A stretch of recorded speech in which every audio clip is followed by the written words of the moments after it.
Happy New Year's Eve. How are you all? Are you all set for the new year? Welcome to day 7 of the 12 days of Christmas. And today I wanted to talk to you, in amongst the fireworks that you may hear going off, is talking about a plan for a plan. Many of you may recall that I was a project manager in a telecoms firm, having a little difficult time with coming up with a plan that we could stick to. I was a program manager at the time, so not a project manager where time is very important, but a program which is different because you've got so many different projects and one's only got to go wrong and you've got to fit in with it. And I remember facing the customer with the umpteenth change that was going on. And he said to me, right, he said, I don't like asking for this. He said, but come up with a plan for a plan.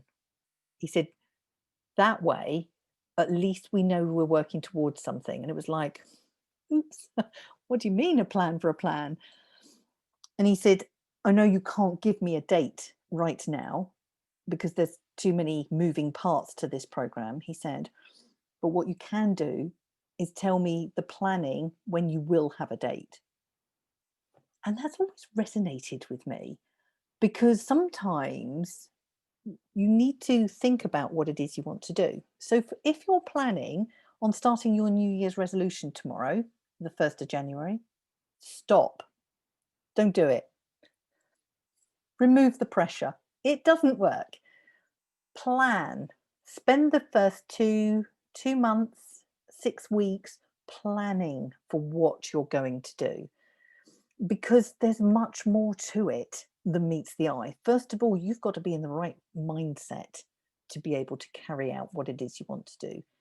You've got to make sure that all distractions or things that are likely to get in your way, like I discussed in yesterday's video, have been addressed.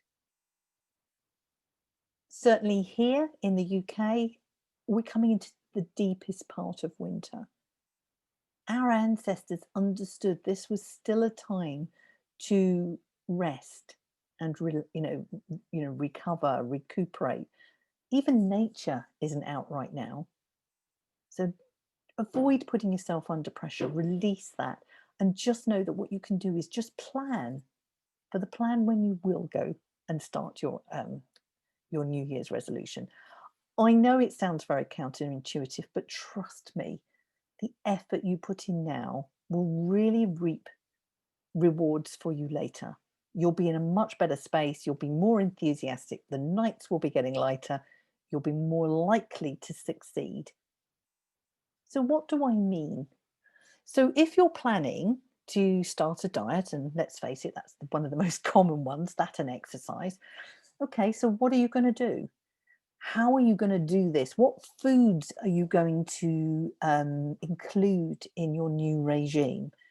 And actually, what are you going to do when there's a special occasion comes up? Because very often people who go with the losing weight or better diets fall off the wagon as soon as something comes up and crops up. Maybe it happens that they get stressed and they eat. Certainly that's been something in my experience.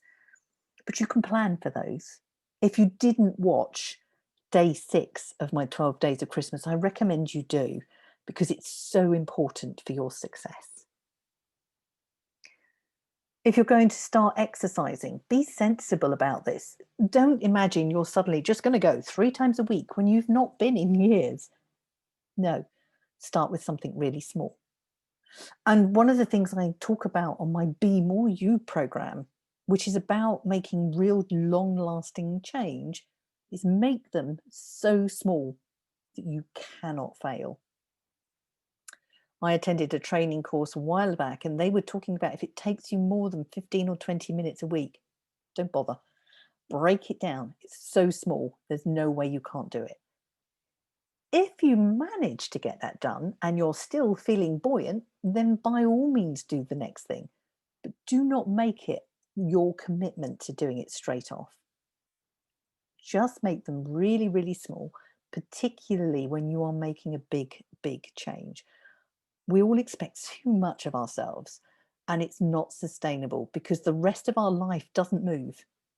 The rest of our life, like family or children or work, don't move around what it is you want. Only you can do that. And that takes planning. I hope you have a great new year. I really do believe 2021 is going to be way better. We've got so much coming through. And if you're watching this, I'm running a 30-day experiment during January. And it's a recording that I've done talking about manifesting magic and miracles. If you're interested in that, just drop a comment in the notes below and I'll get that off to you. 31 days, just see whether that can help shift something for you. Tomorrow, day 8, I'll be looking at the small steps that I've talked about today. This is all part of your planning. You're planning for the plan. Kim Searle, Emotional Mastery. Happy New Year!